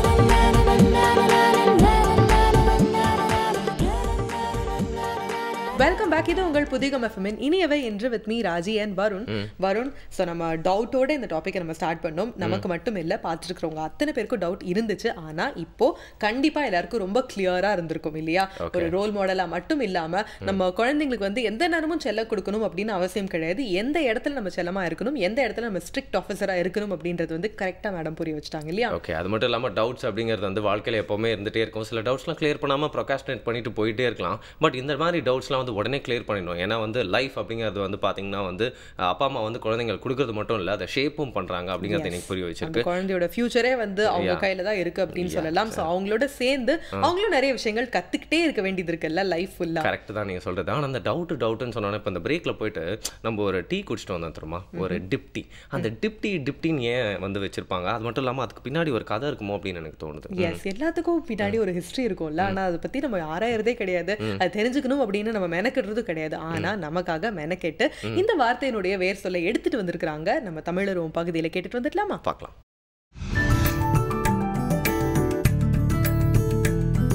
வணக்கம் ஐயா, நிகழ்ச்சியின் வாயிலாக உங்களை சந்திக்கிறதுல மிக்க மகிழ்ச்சி. ஐயா, பொதுவாக வந்து நான் இப்போ முன்னுரையில் சொன்ன மாதிரி நம்ம வந்து ஒரு ஆங்கில சொல் காமனாக நம்ம யூஸ் பண்ணக்கூடிய ஒரு சொல் இந்த டிப் டீ அப்படின்னு சொல்றது. ஒரு கப்பில் டீ எடுத்துக்கிட்டு அந்த தேயிலை வந்து டிப் பண்ணி குடிப்போம் இல்லைங்களா? அந்த டிப் டீ அப்படிங்கிற ஒரு சொல் அது வந்து சரியாக தான் நம்ம சொல்கிறோமா? அதற்கு இணையான தமிழாக்கம் என்ன இருக்கு? அது எங்கிருந்து தோன்றியது? ஆமாம், அது தேயிலை பொட்டணத்தை வந்து வெந்நீருக்குள்ளர மூழ்க வச்சு கொஞ்ச நேரம், ஒரு 5 நிமிடம் 4 நிமிடம், அதை அந்த நேரத்துக்குள்ளே அந்த பொட்டணத்தை எடுத்து போட்டுட்டு அந்த சாயம் அதுக்குள்ளே இறங்கிடுது. அப்புறமா அதை குடிக்கிறோம் நாம். அதுதான் டிப்டின்னு பேர். இது தமிழில் சொல்லுனா முக்கு தேநீர்னு சொல்லலாம். இப்போ தேநீருங்கிறது தேநீர் கடை எல்லாருக்கும் வந்துட்டுது. அந்த டீக்கு இணையாக ஒரு சொல் வந்து தேநீர். ஆனால் இது வந்து டிப்டி, அதனால் முக்கு தேநீர்னு சொல்லலாம். முக்கிறதுன்னா தண்ணியில் முக்கிறது, மூழ்கிறது அப்படிங்கிறது ஒரு நல்ல இயல்பான சொல்ல இருக்குது. அதனால் முக்கு தேநீர்னு தமிழில் சொல்லலாம். ஆனால் இப்போ நாம் அதுக்கு மேலே இந்த தமிழினுடைய உயர்வையும் ஆழத்தையும் சிறப்பையும் நாம் இந்த மாதிரியான சூழலில் நாம் உலகத்துக்கு கொடுத்துட்ருக்குறோம். அப்படி பார்க்குற பொழுது அந்த 2 சொல் இருக்குது அதில். டீங்கிறது அது வந்து தே என்ற மாண்ட்ரின் மொழியிலேருந்து வந்ததுன்னு சொல்கிறாங்க. தேனா 1530 அளவில் சீன மொழியில் பல கிளை மொழிகள் இருக்கின்றன. அதில் மாண்ட்ரின் மொழியில் தான் அந்த சா அப்படின்னா சாயான்னு சொல்கிறோம். நம்ம சொல்றோம் அதுவும் ஒரு சீன மொழி சொல்லு. அதுபோல் தே என்றும் சொல்கிறாங்க. இந்த 2ம் உறவுள்ளதாக அவங்க சொல்லிட்டு இருக்கிறாங்க. ஆனால் தமிழுக்கு அந்த 2 தே என்பதோ சா என்பதோ தொடர்பில்லை. நாம் சாயங்கையெல்லாம் நினச்சிக்கிறதுலாம் அங்கே இல்லை. ஆனால் இந்த டிப்புங்கிறத பற்றி தான் கொஞ்சம் சொல்ல வேண்டிய செய்தி. கொஞ்சங்கிறதுல அது ஒரு பெரிய செய்தி, ஆழமான செய்தி. அதாவது டீப்புங்கிற ஒரு சொல் இருக்குது பாருங்கள் தமிழில். குளம் வந்து ரொம்ப டீப்பாக இருக்குது, டீப் நாலேஜு, அந்த டீப் டெப்த்து இப்படிலாம் சொல்கிறோம் இல்லைங்களா, டெப்த்து. அந்த டீப்புங்கிற சொல்லினுடைய சுருக்க வடிவம் தான் டிப் என்பது. ரிலேட்டட் டு டீப் அப்படின்னு எழுதுகிறாங்க. இது இந்த டிப்பு. இப்போ உங்களுக்கு புரியும், அது ஆழ்ந்து உள்ளார போகுது. இதில் வெந்நீருக்கு உள்ளார அதை மூழ்க வச்சு அந்த சாயத்தை இறக்குறோம் வெந்நீரில். அதனால தான் அதுக்கு டீப் டீ. டீப் டீ தான் டிப் டீன்னு ஆகிட்டுதுன்னு எழுதியிருக்கிறாங்க. எவ்வளோ இது இருக்குது பாருங்கள். இந்த டீப் ஆகிட்டுக்கு சுருக்க வடிவம். இந்த டீப்புங்கிறது ஒரு ஆழமான தமிழ் வேர்லேருந்து வந்தது. இதெல்லாம் நினச்சி பார்த்தா ஒரு 10,000-15,000 ஆண்டுக்கு முன்னவே உருவான சொல் இந்த டீப்புங்கிறதுக்கான ஒரு தமிழ் மூலம். தமிழில் தூம்புன்னு சொன்னால் துளை, ஹாலோன்னு அர்த்தம். தூம்பு. இந்த நெல் தட்டை இருக்குது பாருங்கள், மூங்கில் மரம் இருக்குது, பனை மரம் இருக்குது, தாமரை கொடி இருக்கிறது. இதிலெல்லாம் உள்ளே இருக்கக்கூடிய அந்த துளை ஹாலோனஸ் இருக்குது பாருங்கள், அதுக்கு தூம்புன்னு பேர் தமிழில். வெளியில மட்டும் இருக்கும், உள்பக்கம் ஒன்றும் வெளியில கெட்டியாக இருக்கும், உள்ளுக்குள்ளே எம்டியாக இருக்கும், துளையாக இருக்கும். தாமரை கொடி பார்த்துருப்பீங்க, இந்த வள்ளை கொடி, நெல்லினுடைய தட்டை, பனை மரத்தினுடைய உள்பகுதி, இதெல்லாம் ஏன் தும்புக்கை தான் தும்பிக்கை. தும்புனாலே துளைன்னு பொருள்.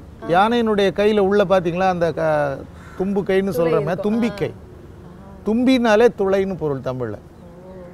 இந்த தேன் உண்ணுகிற வண்டு அது மெல்லிய ஒரு உறுப்பு இருக்குது, அது அந்த மலரில் உட்காந்து அதை உறிஞ்சி இழுக்குது. அது அந்த உறுப்பு ஒரு துளை பகுதி இருக்கிறதா அதுக்கு தும்பு, அது தும்பின்னு பேர். பொங்குதேர் வாழ்க்கை அஞ்சிறை தும்பி.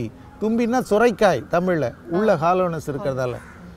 அந்த தும்பு, தும்பி, தூம்பு எல்லாம் துளை, ஹாலோனஸ். அந்த தூபு அதுதான் டீப் என்று ஆங்கிலத்தில் மாறிச்சு.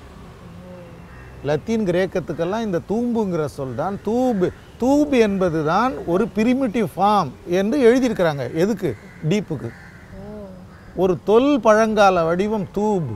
இந்த செம்பு குடம், செப்பு குடம்னு பேசுவோம். அந்த அது வலித்தல் விகாரம்னு நாங்கள் இலக்கணத்தில் சொல்லுவோம். செம்பு செப்பு. மழை வெம்பல் என்பது வெப்பல் என்று சொல்லுவோம். அதுபோலத்தான் இந்த தூம்புங்கிறது தூபு. அதிலிருந்து அந்த டியூபுங்கிற சொல்லலாம் வந்தது. அது காலம் இருக்கு, அதிலிருந்து வந்தது தான்.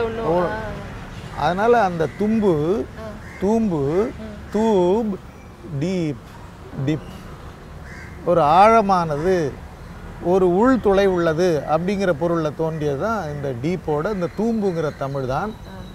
ஹாலோனஸை குறித்து, ஆழத்தை குறித்து, இங்கே தண்ணீர் வெந்நீருக்குள்ளே ஆழ்த்தி அதை அழுத்தி அதை மூழ்க வைத்து அதன் பிறகு அந்த சாயத்தை எடுத்து குடிக்கிறதால இதுக்கு டிப்டின்னு பேர். அற்புதமா சொன்னீங்க. அந்த டிப்டியோட டிப்புக்குள்ள நம்ம அப்படி எட்டி பார்த்தோம்னா உள்ளுக்குள்ள நம்மளுடைய அழகான தூம்பு அப்படிங்கிற ஒரு சொல் ஒளிஞ்சிட்டு இருக்கு இல்லையா? இதே மாதிரி வேறு ஒரு அழகான சொல்லோட அடுத்த வாரம் நம்ம சந்திப்போம். நன்றி. நெக்ஸ்ட் பார்த்தீங்கன்னா அவர் ஒரு ரோல் மாடலாக இருந்த ஒரு விஷயத்தை எப்படி புரிய வைக்கிற மாதிரி சொல்லணுமோ சொல்லிட்டு போயிட்டாரு. பட் நம்ம இன்னைக்கு சொன்ன விஷயம் சில பேருக்கு புரியல, இல்லை சில பேர் கொஞ்சம் தான் கேட்டிருக்காங்க அப்படின்னா அவங்க போயிட்டு ஏதாவது ஒரு விஷயத்தை அதை பார்த்து என்ன விஷயத்தை பற்றி பேசணும் அப்படிங்கிறதாவது புரிஞ்சுக்கணும் இல்லையா அவங்க.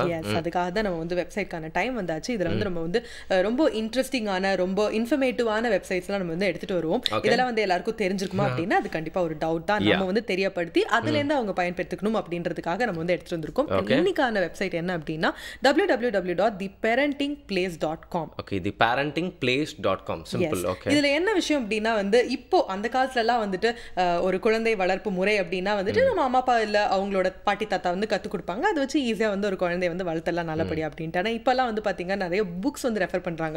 இப்படி ஒரு விஷயம் இருக்கா, ஐயோ தேடு இந்த கான்டென்ட்ல என்ன பேஜ் நம்பர் இருக்கு அப்படின்னு சொல்லிட்டு புக்ஸ்லாம் ரெஃபர் பண்றாங்க. பட் இந்த ஆன்லைன் வெப்சைட்ல என்ன சொல்லி கொடுக்குறாங்க அப்படின்னா நிறைய ஒர்க் ஷாப்ஸ்லாம் கூட கண்டக்ட் பண்றாங்களா. இப்போ இந்த ஒர்க் ஷாப்ஸ் அப்படின்றது எவ்வளவு எந்த அளவுக்கு யூஸ்ஃபுல்லா இருக்கு அப்படின்றது உங்களுக்கே நல்லா தெரிஞ்சிருக்கும். பிகாஸ் நீங்க காலேஜ்ல வந்து கடந்துட்டு வந்திருப்பீங்க.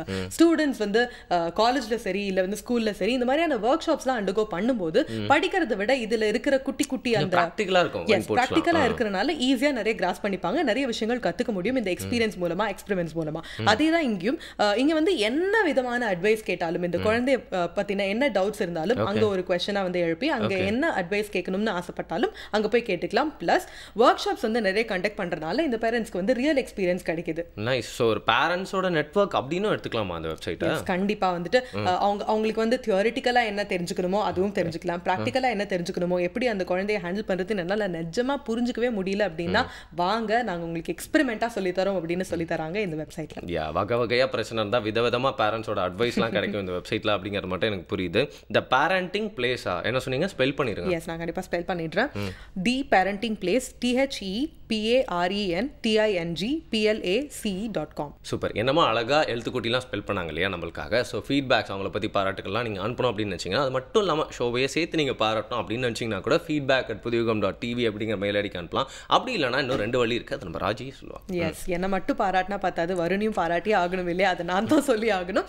அதுக்கு நீங்கள் கைப்பட எழுதணும் அப்படின்னு ஆசைப்பட்டீங்க அப்படின்னா ஸ்க்ரீனில் தெரியுற இந்த அட்ரஸ்க்கு உங்களுடைய கைப்பட எழுதின அந்த கடிதாசியை வந்து எங்களுக்கு அழகாக அனுப்பிடலாம். அண்ட் டோல் ஃப்ரீ நம்பரும் இருக்குது, அதுக்கும் கால் பண்ணி உங்களோட ஃபீட்பேக்ஸ்லாம் பதிவு பண்ணலாம்.